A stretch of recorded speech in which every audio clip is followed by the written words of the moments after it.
أعوذ بالله من الشيطان الرجيم بسم الله الرحمن الرحيم الحمد لله رب العالمين الصلاة والسلام على أشرف الأنبياء والمرسلين وأفضل السفراء المقربين العبد المؤيد والرسول المسدد والمحمود الأحمد والمصطفى الأمجد أبي القاسم محمد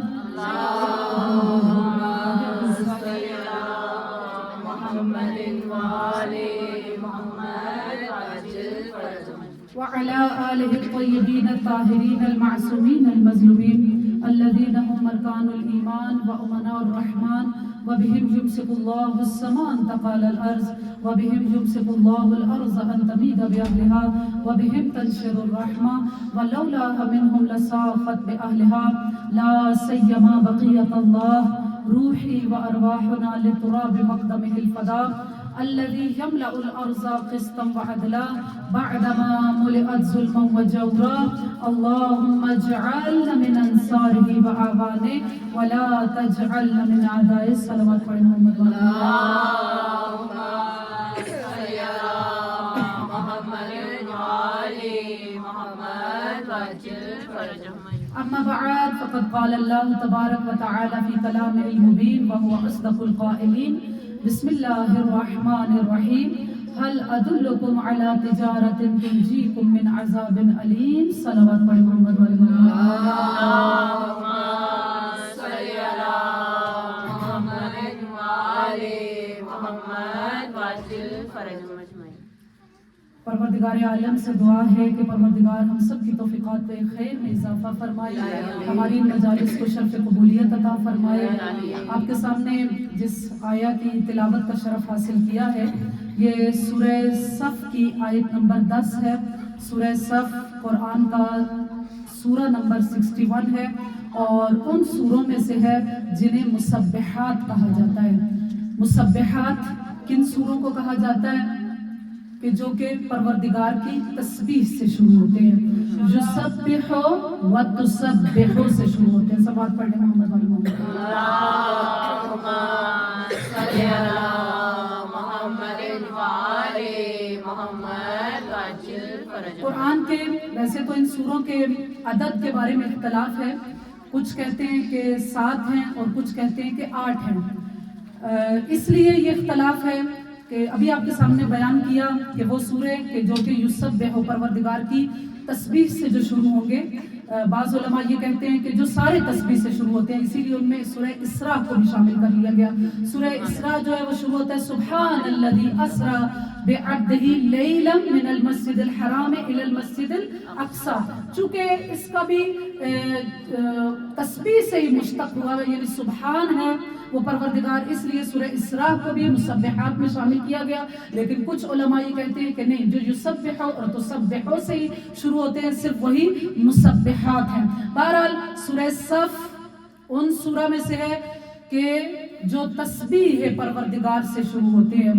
اسی سورہ صف کی آیت نمبر 10 کو آپ کے سامنے تلاوت کیا کہ پروردگار کہتا ہے کہ هل ادلکم علی تجارت تنجیکم من عذاب علیم، کہ کیا میں تمہیں ایسی تجارت کی خبر نہ دوں جو تمہیں عذاب علیم سے، دردناک عذاب سے نجات عطا کر دے. سب بات پڑھیں اللہم صل علی محمد وآل محمد وعجل فرجهم. جب بھی تجارت ذہن میں آتا ہے تو دنیا کی تجارت، مال کی تجارت ذہن میں آتی ہے کہ شاید وہی تجارت کہ کوئی انسان شاید اپنے آفس میں بیٹھا ہوا ہے، شاید کوئی اپنی دکان پہ بیٹھا ہوا ہے اور تجارت کر رہا ہے، بزنس کر رہا ہے، تو وہی تجارت ہے.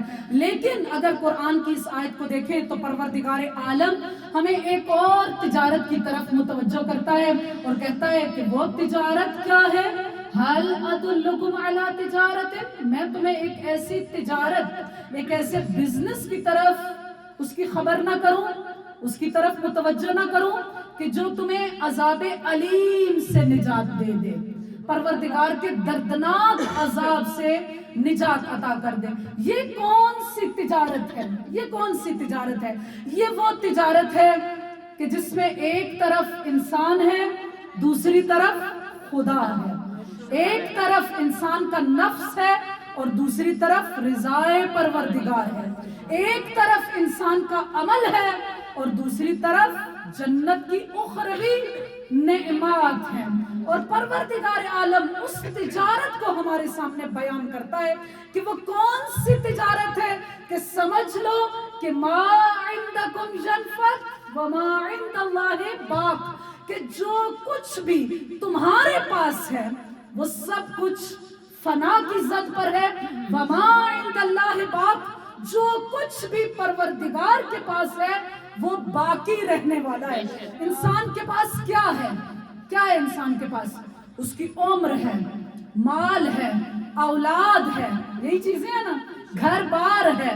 جو کچھ بھی انسان کے پاس ہے، ما عندکم ینفد وما عند اللہ باق، جو کچھ تمہارے پاس ہے وہ سب فنا ہونے والا ہے، اور جو کچھ بھی اللہ کے پاس ہے وہ باقی رہنے والا ہے۔ اگر انسان اللہ کے ساتھ انہی چیزوں کی تجارت کر لے گا تو وہ سب چیزیں، یہی چیزیں یہ باقی رہنے والی ہو جائیں گی، ان کو بقا مل جائے گی، وہ ہمیشہ جاودانی صورت اختیار کر لیں گی۔ صلوات پڑھیں محمد۔ نعرہ تکبیر، اللہ اکبر، نعرہ رسالت، یا رسول اللہ، نعرہ حیدری، یا علی، یا علی، امام مولانا بلند تر صلوات۔ اللہم صلی علی محمد وآلِ محمد۔ واقعاً اگر انسان اس تجارت کو سمجھ لے اور یہ جان لے کہ جو کچھ میرے پاس ہے وہ سب فنا ہونے والا ہے، وہ ہمیشہ باقی رہنے والا نہیں ہے،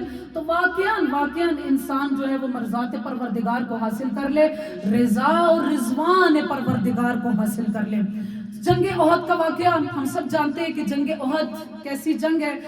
ظاہری طور پر اس میں مسلمانوں کو شکست ہوئی تھی، کیونکہ رسول خدا صلی اللہ علیہ وآلہ وسلم نے مسلمانوں کو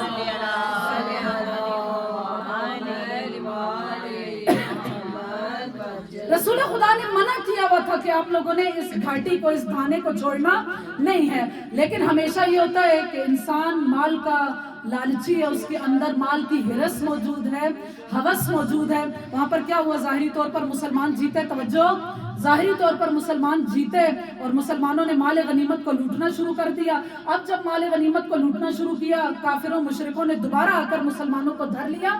وہ جیتی ہوئی جنگ مسلمان دوبارہ ہار گئے، چونکہ رسول خدا صلی اللہ علیہ وآلہ وسلم کے کہنے پر عمل نہیں کیا، جیتی ہوئی جنگ ہار جاتے ہیں۔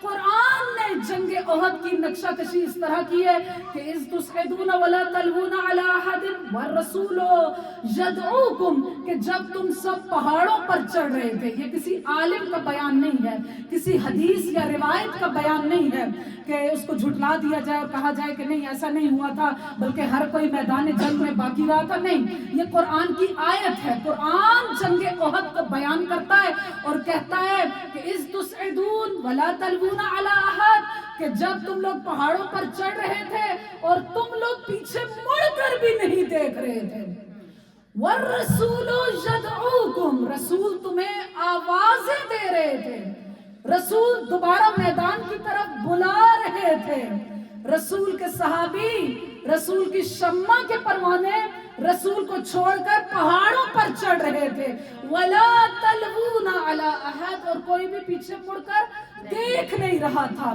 لیکن اس عالم میں بھی کچھ لوگ تھے، کچھ افراد تھے کہ جو کہ رسول خدا کا دفاع کر رہے تھے۔ ان میں ایک خاتون بھی ملتی ہے، انشاءاللہ کبھی ان خواتین کا بھی تذکرہ کروں گی کہ جو کہ عالم اسلام میں ایک بلند مقام رکھتی ہیں۔ جنگ احد میں بھی اس خاتون کا ذکر ملتا ہے کہ جس کا نام ام عامر نصیبہ بتایا جاتا ہے۔ تمام مرد جب رسول خدا کو چھوڑ کر چلے گئے، یہ خاتون رسول کا دفاع کر رہی ہے، یہ خاتون رسول کا دفاع کر رہی ہے۔ وہاں پر ابو دجانہ انصاری رسول خدا کے ایک بہت بہترین صحابی رسول خدا کا دفاع کر رہے ہیں, تلوار کو چلا رہے ہیں, زخم آ رہے ہیں. وہاں پر ایک اور ہستی بھی ہے جس کے بارے میں ملتا ہے کہ وہ ہر طرف سے رسول خدا کا دفاع کر رہی ہے. کبھی دائیں طرف سے تلوار چلاتے ہیں, کبھی بائیں طرف سے تلوار چلاتے ہیں, کبھی سامنے سے دفاع کرتے ہیں, کبھی پیچھے سے دفاع کرتے ہیں. وہ ہستی کون ہے؟ ہم سب جانتے ہیں, حیدر کرار غیر فرار امیر المومنین.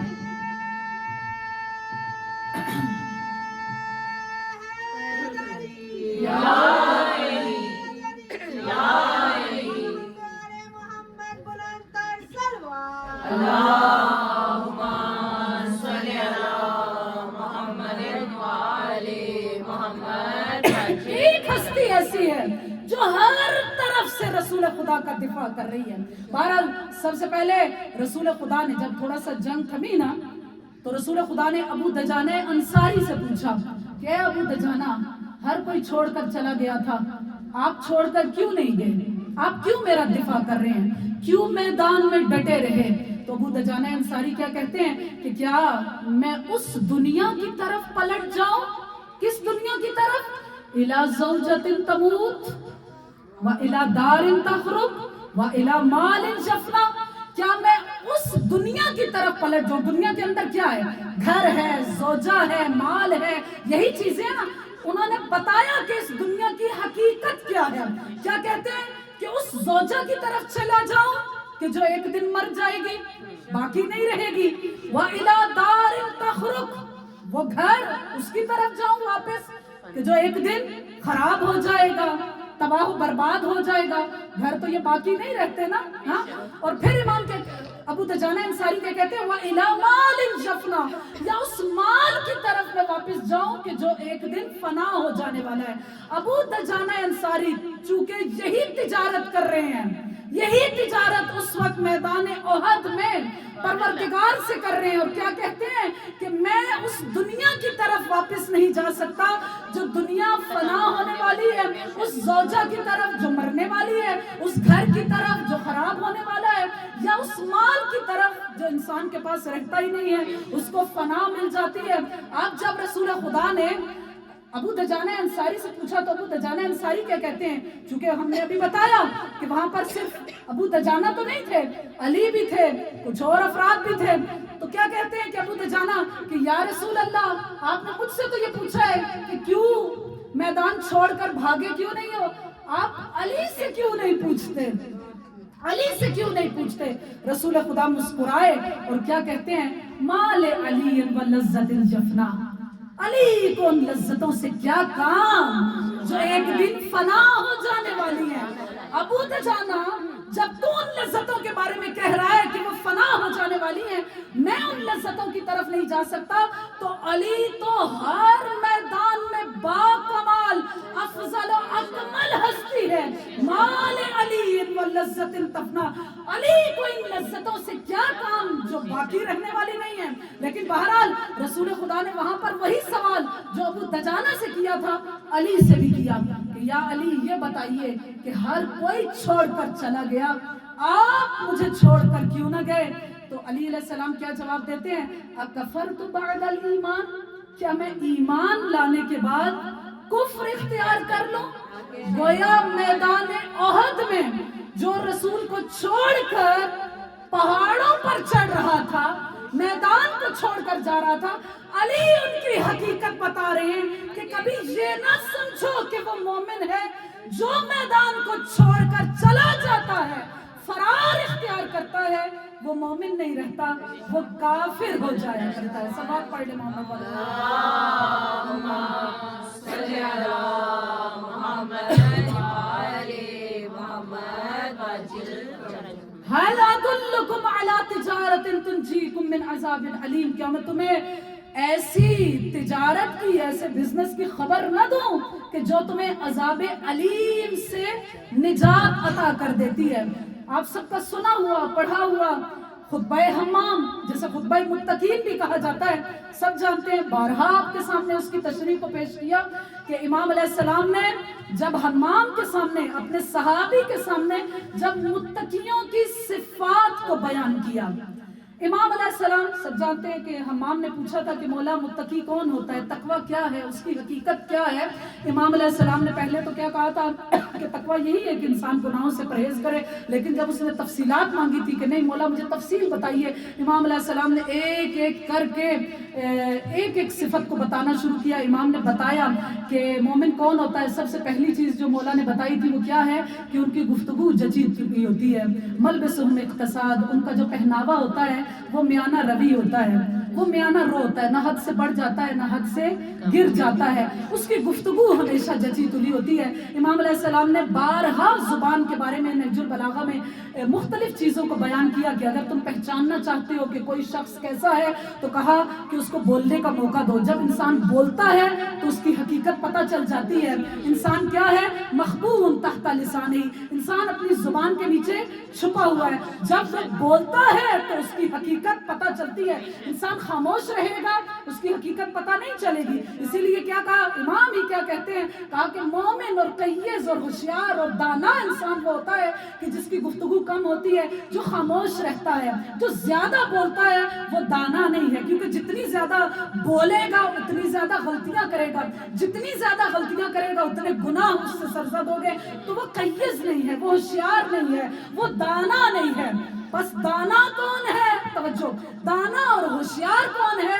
جس کی گفتگو کم ہوتی ہے۔ صلوات پڑھ لے محمد والے مولا۔ اللہم صلی علی محمد وآلِ محمد۔ امام علیہ السلام وہاں پر جب متقیوں کی اور مومنوں کی صفات کو بتاتے ہیں تو وہاں پر امام علیہ السلام نے انہی متقیوں کی صفات میں انہی جملات کو ادا کیا کہ متقی کون ہوتا ہے؟